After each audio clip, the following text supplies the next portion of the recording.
So today for our Mananam, I like to focus on, there is actually a poem on non-duality by a Buddhist yogi, and it's actually based a lot similar to the Upanishads teachings. And the name of that poem or the writing that he has done is called as The Flight of the Garuda. So the Garuda is like Garuda is an eagle, it's in Indian mythology, it's the divine eagle, a vehicle of Lord Vishnu. So the Garuda is that a divine being, and the imagery of the eagle that this poet has used is so apt, because from that perspective of Vedanta, the consciousness is transcendental, and yet it is present. So in a way, as the eagle has this big picture of everything, as it flies across, it has this big picture, like everything is in its awareness. The Samanya Chaitanya, which we say, it's it's aware of everything. And yet it's untouched by what's happening. It remains distant, untouched by whatever is happening on the ground, on the surface. So our consciousness, the essence of our being is like that. It is untouched and pure. It remains transcendental. It remains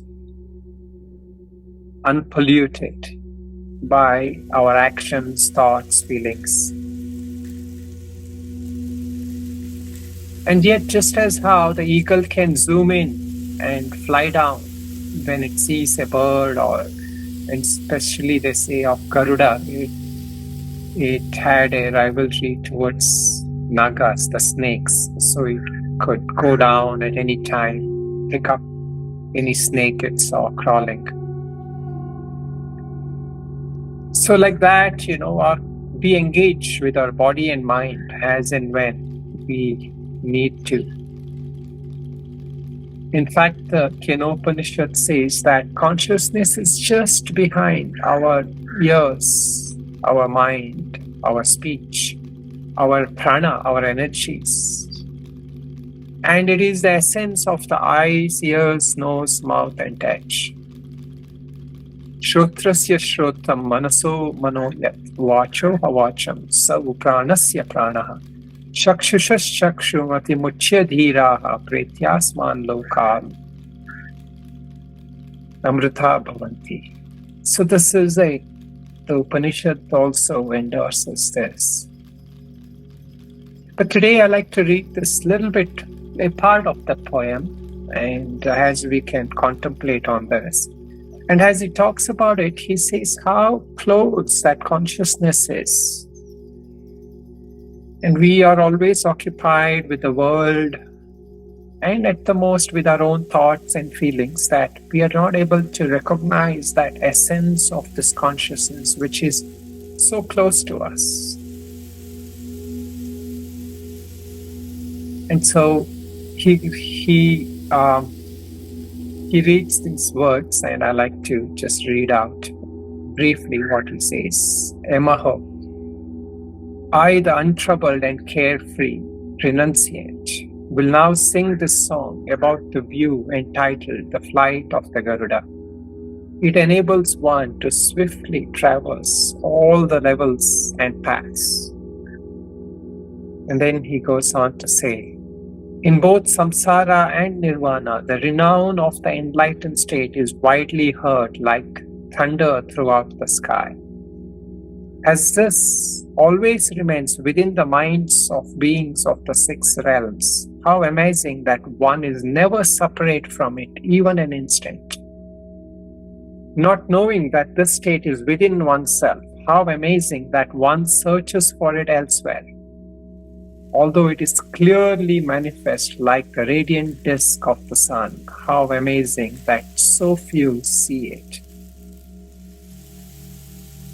So this yogi is here talking about how the consciousness is so right within us. It is never separate from us, even for an instant. And not knowing this, we are looking for this outward. That happiness we are looking for it outward. And as he says, not knowing that the state is within oneself, how amazing that one searches for it elsewhere. Meaning it is surprising, but yet it is disappointingly surprising that we are not recognizing this, and so we are caught up in our outward search of life. This is one of the shlokas in Hastamalaka. A disciple of Shankaracharya says that Sa Nityopalapti Swarupo Hamatma. This Atma is ever available. Nityopalapti, every day, every moment it's available. And it's our own being, it's the essence of our own being. So we can use this for a contemplation that right now, right here, the essence of our own being is with us, and yet we are not able to recognize it. Mainly because we are involved in the senses, the activities of the mind, thoughts, the feelings. And this yogi goes on to say, no matter how much happiness and sorrow is experienced, how amazing that it is never impaired or improved, even in the slightest. How amazing that without being fabricated, the mind which is unborn and primordially pure is spontaneously present from the beginning. This self-awareness is naturally free from the very first. How amazing that it is liberated by just resting at ease in whatever happens. So this awareness, this consciousness through which we operate, through which our mind operates, our eyes see, our ears hear, that essential entity, that essential presence or awareness, it is pure, it is untouched, like that eagle metaphor. That eagle is untouched by what happens on the ground. It is, as we say, Nitya Shuddha Buddha Mukta. It is free, it is pure. It is already enlightened in that sense because it is not caught in that web of samsara. So we are this free, we are pure, we are this eternally wise or enlightened being. And yet we act like this embodied being, stuck in that body and mind, identified with our daily life problems of body and mind. Yet we can sense this awareness right here, right now, that as you listen, what is that power behind that ears, what is that awareness? If that awareness is not there, the ears will also not be able to listen. Just like how you go to sleep, everything shuts down for you. And yet when you wake up, what we call the waking consciousness allows us to interact with the world. So this consciousness, this awareness, this presence doesn't need any technique, doesn't need any methods. It's available all the time, right here, right now. It's so simple that we make it too complicated because we want to go through a complex process. But yet it's so simple. It's here, right now. And what we need to do, just as how this poet or yogi is telling us, it is liberated by just resting at ease in whatever happens. So it's just this sense of acceptance, sense of resting, being at ease with whatever happens, knowing that nothing will ever happen to us as a pure essence being.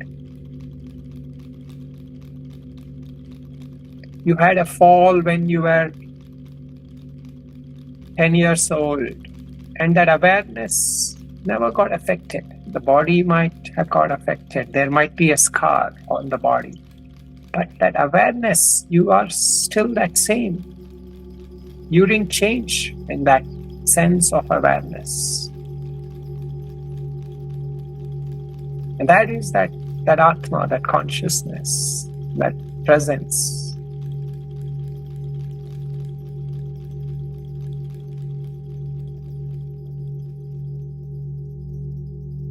We cannot try to see it through our eyes because we are used to trying to experience everything objectively. We are not able to see it as the subject of our own being. Yet chakshusha na pashyati, na chakshugam na chakshum pashyati. Tadeva brahmatvam vidhi, nedam yadidam upasate. That which cannot be perceived by the eyes, but by which the eye is perceived, meaning the functioning of the mind and the eyes and all the senses, we are aware of that. Because if something's wrong with our eyes or our ears or our mind also, we are aware. How? This awareness, this beingness, whatever name we relate to it, is right here, right now. All we need to do is to learn to rest with it.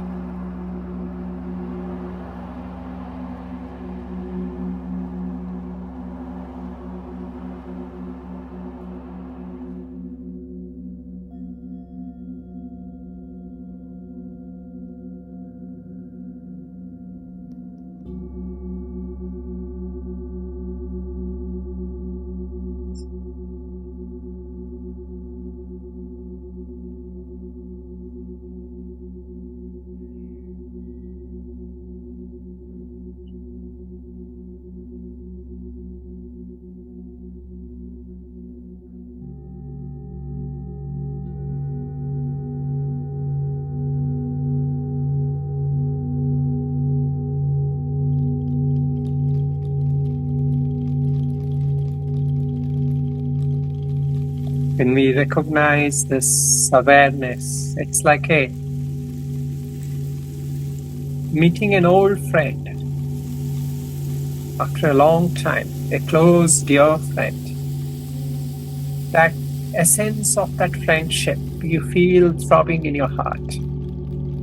Similarly, we are reintroduced to our own being directly. And all that years of being away falls away. And this poet says this in like a beautiful metaphor. He says, like a lamp which in one instant can illuminate a house, which has lain dark and uninhabited for 1,000 years. A moment's realization of the luminosity of one's own mind purifies the accumulated evil deeds and obscurations of countless years.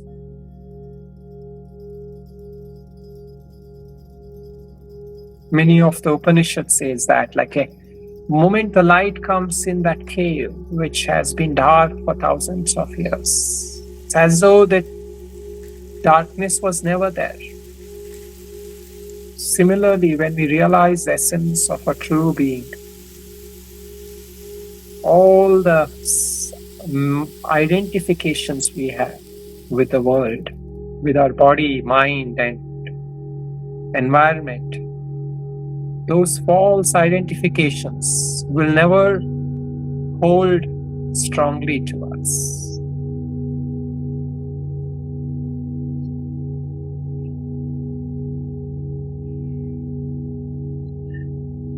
In every activity of our day, this awareness remains. Pratibodha viditam matam amritatvam vivindate. as the Upanishad says. In every state of mind, in every feeling and activity, we become aware that that which powers the thought, feeling, and everything is this beingness, this awareness. And it's right here, right now, all the time.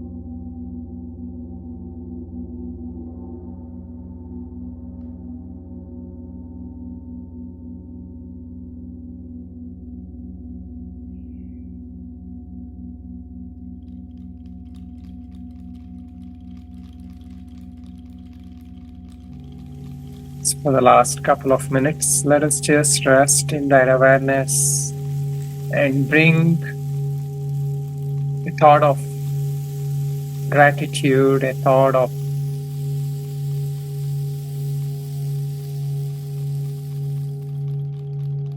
a sense of gratitude for all these wonderful teachings that many yogis of all traditions, many sacred traditions have provided us with.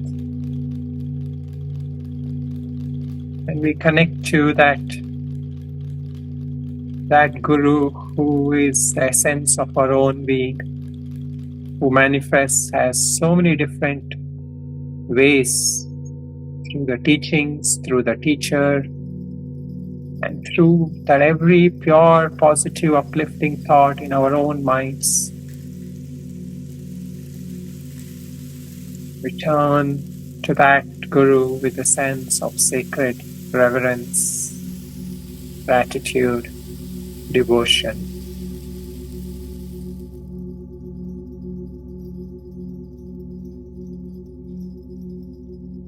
That with that intention that we realize that one essence consciousness, this whole universe, the substratum of this whole universe, has our own being, that non-dual nature of awareness and consciousness.